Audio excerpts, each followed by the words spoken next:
শুনছো? হ্যাঁ, বলো কি বলবে। আজকে তো শিয়ালদা পাড়ার দিকে যেতে হবে। জমি কাজের কিছু বাকি আছে, তোমরা যাবে? দেখো, রমার পড়াশোনাটা ভালো মতন করতে হবে, সময় কেটে যাচ্ছে, তাই আমাদের যাওয়া হবে না, তুমিই বরং যাও।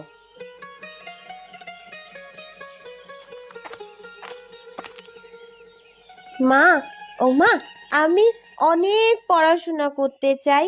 কাল থেকে আমার স্কুল তো শুরু হবে। হ্যাঁ মা, তুই পড়াশোনায় বেশ মনোযোগী, কিন্তু পাড়ার ছেলেমেয়েরা তো জমিতে গিয়ে বালকপনা করে, দুষ্টুমি করে। তুই যদি পড়তে মনোযোগী হোস, দেখবি অনেক ভালো ফল হবে তোর। তুমি ঠিক বলেছ, কিন্তু তুমি তো কাজের সময় বাইরে চলে যাও, সংসার কিভাবে চলবে? জীবন তো এমনই চলে, যেখানে কষ্ট সেখানেই ফসল।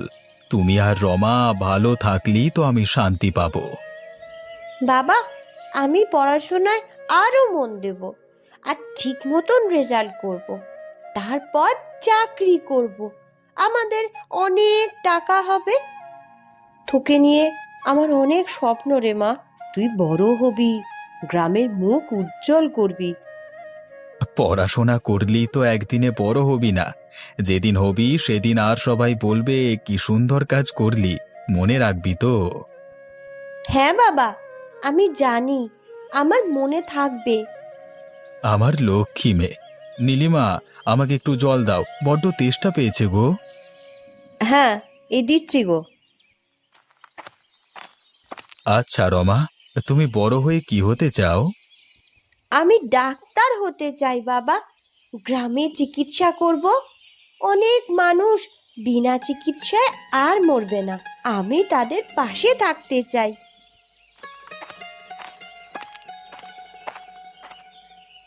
এই নাও।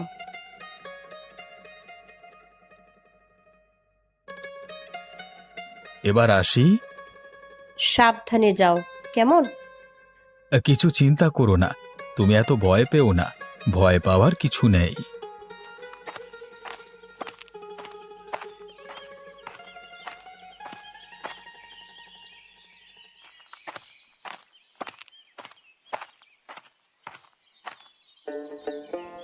এই যে আরফান চাচা, কেমন আছো গো? কেটে যাচ্ছে যেমন তেমন করে। এবারে চাষের কি খবর? দেখো, কাজ করতে তো ভালো লাগে না, তবুও আজকাল বাঁচতে হলে তো খেতেই হবে, কাজও করতে হবে। আজকাল তো আগের মতো আর ফসল ভালো পাওয়া যায় না। খেতে যা জমি ছিল তা বিক্রি করে দিতে হয়েছে, অন্যের জমিতে কাজ করতে হচ্ছে আমাকে। হ্যাঁ, কিছুই তো আর আগের মতো নেই। এই মাটির কাছে অনেক কিছু ঋণ হয়ে গেছে, কিন্তু এই মাটি তো আমাদের বাঁচানোর একমাত্র আশা ছিল। ঠিক বলেছ চাচা, সবকিছু তো বদলে গেছে, কিন্তু কিছুই যেন ঠিকঠাক নেই। আমরা যে খুব কষ্টে আছি সবাই। আমরা আর কোনোদিন ভালো থাকবো না বলে মনে হয়, দিনের পর দিন কষ্ট বেড়েই চলেছে। তবে কি কিছুই পরিবর্তন হবে না আমাদের? সবাই তো চাইছে কিছু ভালো হোক, কিন্তু আজকাল কিছুই পাল্টায় না। দিন দিন বাচ্চারা তো বড় হচ্ছে, তাদের খাবার দিয়ে বাঁচিয়ে রাখতে হবে, কিন্তু জানি না এই কষ্টের দিন কবে শেষ হবে। জানি চাচা, জানি, তবে আমাদের অনেক লড়াই করতে হবে। সেই লড়াই কবে যে শেষ হবে তাও জানি না। তুমি এখন কোথায় চললে? সামান্য কিছু চাষ করেছি, জমিতে জল দিতে হবে তাই যেতে হচ্ছে। একটা কথা ছিল তো। বলো চাচা। জমিদার বাবুর সাথে আমাদের কষ্টের কথা বলা দরকার, উনি যদি আমাদের পাশে থাকেন তাহলে বেঁচে যাই। ঠিক আছে, আমিও থাকব। সকলে আমাদের চাষের কথা জানাবো, যদি আগের মতো ওনার জমিগুলো চাষ করতে দেন। হ্যাঁ, তাহলে খুব ভালো হয়। এখন আসি, কেমন?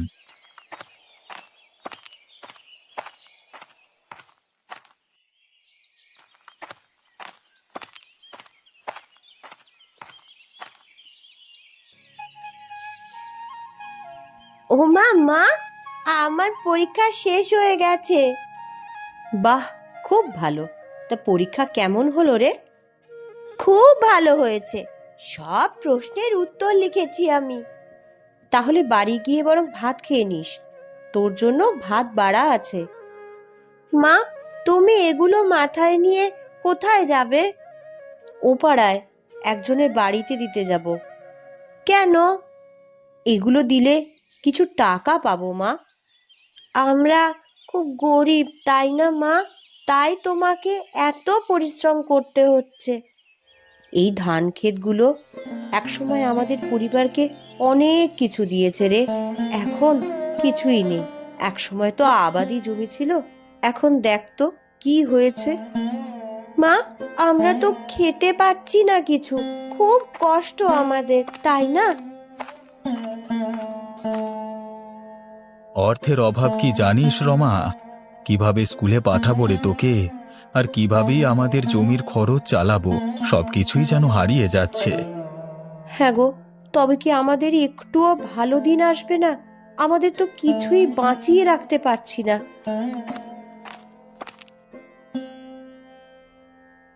আজকাল তো জমিতে কোনো ফসল আসছে না, সেচের জলও তো আর ঠিক মতো পাওয়া যায় না। আমার জমির সেই পুরনো প্রাণ কোথায় হারিয়ে গেল। হ্যাঁ আরফান চাচা, একদিন তো মনে হচ্ছিল এই মাঠে ফসলের ঢেউ তুলে দিত। এখন কি বলবো চাচা, জলও তো আর পাওয়া যায় না, চাষের জলের খুব অভাব। কিছুই আর ঠিকঠাক হচ্ছে না। তবে কি আর আমরা কখনই কিছু ভালো পাবো না? আমরা তো নিজের হাতেই মাটি নষ্ট করে ফেলছি। কিন্তু বিকাশ, আমাদের তো কিছুদিন আগেও আশা ছিল, মনে হয়েছিল কিছু একটা ভালো হবে। তবে কি ভালো কিছু হবে? সবই তো যেন দূর হয়ে যাচ্ছে। বিকাশ, তুই কি দেখছিস আমার জমির অবস্থাটা? এতগুলো জমি, তোদের জমি তো কিছুই নেই। এইটা দেখতে দেখতে তুইও বুঝতে পারবি আসলে কি মজা। আপনাদের জমি তো অনেক সুরেন বাবু, কিন্তু আমাদেরও তো একসময় ছিল কিছু। আমরা তো এখন আর কিচ্ছু পাবো না। আরে কিছু কি পাবি? তোরা তো জন্মেছিসই গরিব হয়ে। এই জায়গাতে তোর ভাগ্যটা ছিল এমন। সবার কাছে তো একটা জায়গা, একে একে সবাই জানে আবার এই জমি এবং সম্পত্তির দামই সবচেয়ে বেশি। তবে আপনি আমাদের রক্ষা করতে পারেন। হ্যাঁ, তোমরা বুঝতেই পারবে না, গরিব গরিবই রয়ে যাবে, আমি আর কিছু বলবো না। আপনি কি আমাদের কিছু বুঝবেন না জমিদার মশাই? মানুষও তো জীবনে এক সময় এক জায়গায় দাঁড়িয়ে থাকে না। একদিন তো আমাদেরও ছিল কিছু। আপনার জমি এবং সম্পত্তি আপনার কাছেই থাকবে, শুধু আমাদের চাষ করতে দিন। আমরা তাহলে কিছুটা রেহাই পাই, আমাদের কষ্ট যে বেড়েই চলেছে। তুমি বুঝবে না বিকাশ, আমি যেভাবে সবকিছু পেয়েছি তাতে আর কাউকে চাষ করতে দিতে পারবো না। একটু দয়া করুন, একটু বুঝুন। আমাকে ক্ষমা করো, আমি ওই দিকের জমিগুলো দেখতে যাই।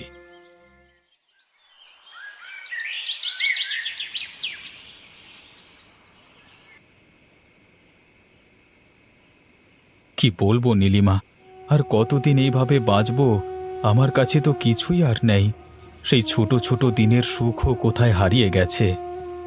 জমিদার বাবু কত স্বার্থপর, আমাদের অবস্থাটা একটুও বুঝলো না।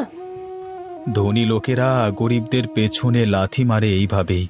তারা কেন আমাদের মতো মানুষের কথা ভাববে? বাবা ও মা, মা, আমি কিছু বুঝতে পারছি না, কেন এত কষ্ট আমাদের? কেন আমরা সব সময় এইভাবে অভাব অনটনে থাকছি?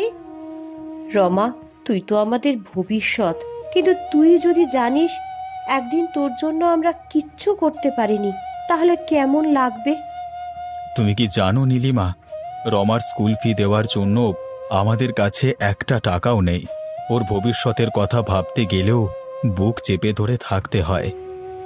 হ্যাঁ গো, তাহলে কি রমা স্কুলেও যেতে পারবে না? তাকে কি ভবিষ্যতে শিক্ষিত করতে পারবো না? এটা তো সময়ের বিষয় নীলিমা। এই সমাজে গরিবের কোনো জায়গা নেই। আমাদের সন্তানও যদি লেখাপড়া করতে না পারে, তবে আমাদের কি অবস্থা হবে, কি জবাব দেব? মা, আমি কি স্কুলে যেতে পারবো না? আমাকে তো পড়াশুনো বন্ধ করতে হবে তাহলে। আমি বেঁচে থাকতে থাকতে তোর পড়াশোনার একটুও ক্ষতি করতে দেব না। আমি তোর বাবা, এটা মনে রাখিস। যদি কিছু করার সুযোগ থাকতো, যদি আমাদের একটু কেউ সাহায্য করত। কোনো সাহায্য নেই নীলিমা। আমাদের গ্রামে যে ধনী গরিবের পার্থক্য সেটা তো সবার জানা। কেউ কি আমাদের হাত বাড়িয়ে সাহায্য করবে? করবে না। নিজেদের পথ নিজেদের তৈরি করতে হবে। এই নদীটা দেখো, একটা সময় এর জল ছিল আমাদের সব সুখ, সবার আশার আলো। কিন্তু এখন এই নদীও যেন আমাদের কষ্টের প্রতীক হয়ে দাঁড়িয়েছে। কি করবে বিকাশ, নদী তো চলে যায় তার নিজের গতিতে, কিন্তু আমাদের কষ্ট তো থামতে চায় না। আজকের পর আমাদের কি বাঁচার আর কোনো পথ আছে? আমরা বাঁচার জন্য কত কিছু করলাম, কিন্তু কিছুতেই কিছু হচ্ছে না। নদী তো চলেই যায়, কিন্তু আমাদের জীবন কেন থেকে যায়? বাবা, আমি কিছু বুঝতে পারছি না। আমাদের তো কিছু করা উচিত, তাই না? আমি যদি পড়াশোনা করি তবে তো কিছু একটা হতে পারে। তুই জানিস মা রমা, পড়াশোনার পেছনে খরচও তো করতেই হয়, আর আমাদের তো কিছুই নেই। কিছু একটা পথ বের করো তুমি। এভাবে আর হয় না, অন্তত বাচ্চাটার কথা ভেবে। কিছু না কিছু করবই রে নীলিমা। জানো, একটা সময় ছিল যখন আমি ভাবতাম এই নদী আমাদের ভাগ্য ফিরিয়ে আনতো, কিন্তু এখন মনে হয় এই নদীও আমাদের সাথে খেলা করছে।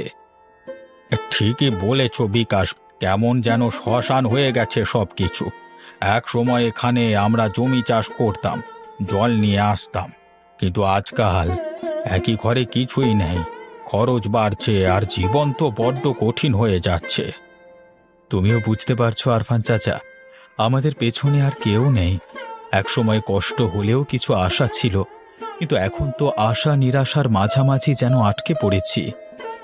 কিন্তু বাবা, আমি তো কিছু চাই না। আমি চাই গ্রামের গরিব মানুষ সবাই দুবেলা দুমুঠো মোটা ভাত খেয়ে বেঁচে থাকুক।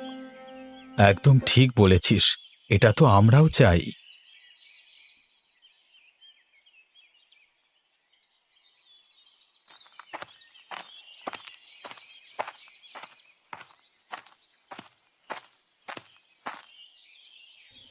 এই মেয়ে, কোথায় যাবি? জমিদার বাবুর সাথে আমি দেখা করব। দেখা হবে না, উনি খেয়ে দিয়ে বিশ্রাম নিচ্ছেন, তুই পরে আয়। গরিবের পেটে লাথি মেরে উনি বিশ্রাম নিচ্ছেন? এই মেয়ে, দাঁড়া দাঁড়া বলছি। জমিদার বাবু, আপনি কোথায়? আপনার সাথে আমার কথা আছে।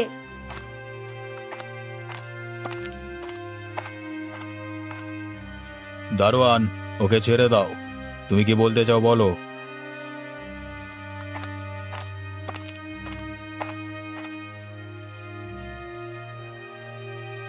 আপনি গ্রামের একজন মহান ধনী ব্যক্তি। গ্রামের মানুষদের কেমন করে চলছে সেই খবর আপনার রাখার দরকার নেই, তাই না জমিদার বাবু? সেসব খবর আমি রেখে কি করব? আমি তো আর ভগবান নই। তুমি চলে যাও এখান থেকে। গ্রামের অধিকাংশ মানুষ আধ পেটা খেয়ে বেঁচে আছে, কেউ কেউ তো খেতেই পাচ্ছে না। আপনার তো এত জায়গা, এত জমি, একটুখানি চাষ করতে দিলে আপনার কি এমন ক্ষতি হবে? এইটুকু মেয়ের মুখে বড় বড় কথা! এই দারোয়ান, ওকে মারতে মারতে গেট থেকে বের করে দাও। তা আপনি করতে পারেন, কারণ আপনি তো জমিদার। আপনার লোকবল অনেক, অনেক সম্পত্তি। কিন্তু মনে রাখবেন, আপনি আপনার বিবেকের কাছ থেকে কোনো দিনও কোনো ক্ষমা পাবেন না।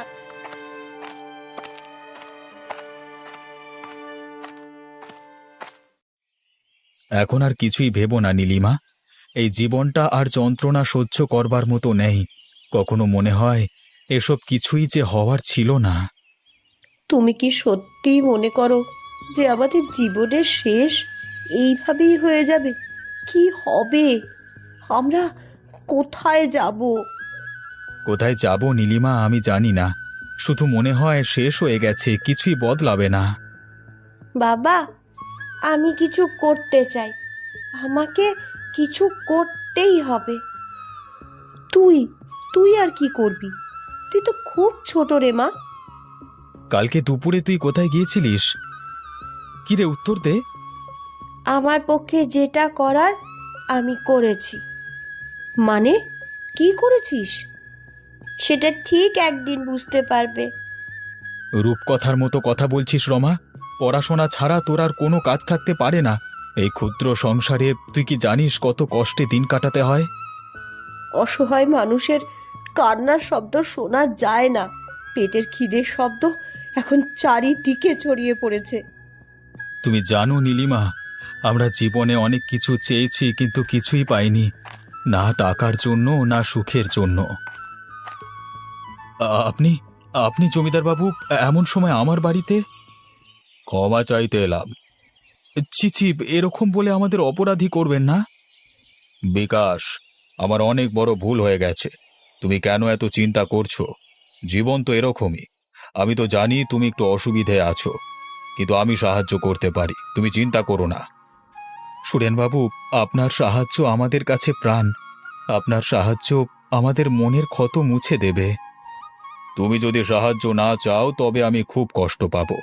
তোমরা আবার চাষবাস শুরু করো কাল থেকে, আমি জমি দেব। তাহলে আমাদের শুধু না, গ্রামের সকলের বড্ড উপকার হয়। আমি আসি, অনেকের বাড়িতে যেতে হবে।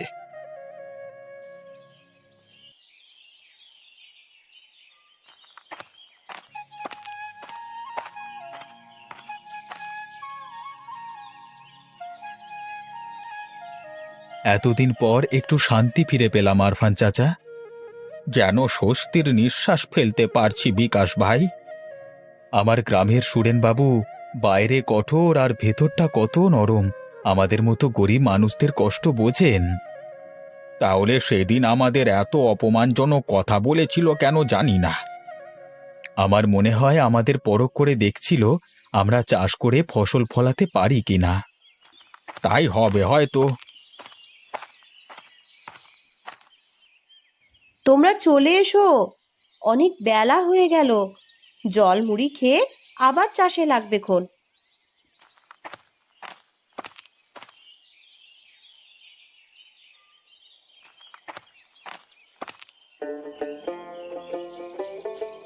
বাবা, ও বাবা, আমি ফার্স্ট হয়েছি।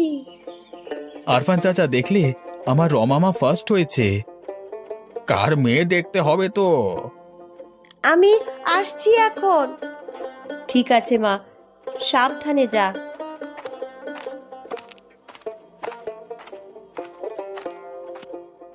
এই ফসল আমাদের মতো গরিব মানুষদের প্রাণ।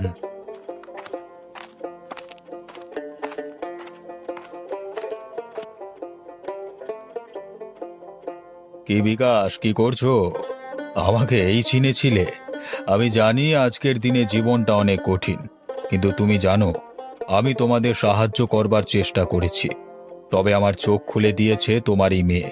হয়তো কিছু ভুল করেছি, কিন্তু কখনোই তোমাদের ছোট করবার উদ্দেশ্য ছিল না। সুরেনবাবু, আমরা জীবনে অনেক কিছু হারিয়েছি, তবে সবকিছু হারানোর পর এখন নতুন কিছু পাওয়ার আশায় ছিলাম, আর সেই আশা আপনি পূরণ করে দিয়েছেন। জমিদার বাবু, এই ঋণ আপনার কোনো দিনই শোধ করতে পারবো না। আপনারা কেউ জানেন না, সেদিন রমা, ওইটুকু মেয়ে, আমার জ্ঞানের চোখ খুলে দিয়েছিল। আমি কত বোকা। বলেছিল একই আকাশের তলায় একই সূর্য, একই আলো, একই অক্সিজেন নিয়ে আমরা বেঁচে আছি। কেউ গরিব, কেউ ধনী, কেউ জমিদার। মানুষ যদি মানুষের বিপদে পাশে না থাকে, তারা কি সত্যি মানুষ না অহংকারী? এটা শুনে আমি খুব কষ্ট পেয়েছিলাম। তারপর ভাবলাম, না, আমার এত জমি সকল গরিব মানুষ চাষ করে ফসল ফলাবে। আপনি মহান ব্যক্তি সুরেনবাবু, ভগবান আপনার মঙ্গল করুক। আপনি আমাদের গ্রামের সকলের অভিভাবক। আমাদের সকলের দুঃখ কষ্ট যারা বোঝেন, বিপদে পাশে থাকেন, তারাই আমাদের অভিভাবক। আল্লাহ আপনার সহায় হোক। লড়াই করে, কষ্ট করে জীবনটা এগিয়ে নিয়ে যেতে হবে। এটাই তো জীবন। সবসময় যা চাই তা পাওয়া যায় না, কিন্তু কিছু না কিছু পাওয়া যায়। আমি বিশ্বাস করি তোমরা তোমাদের যাত্রা শুরু করবে। আপনি ঠিক বলেছেন সুরেনবাবু, জীবন চলতে থাকবে, থামবে না। জীবনে কষ্ট আসে, সংগ্রাম থাকে, কিন্তু জীবন চলতে থাকে। কখনোই হার না মানা উচিত। চেষ্টার পর চেষ্টা, প্রতিদিন নতুন কিছু পাওয়ার আশায় চলতে থাকা উচিত, কারণ নদীর মতো জীবনও কখনো থেমে থাকে না।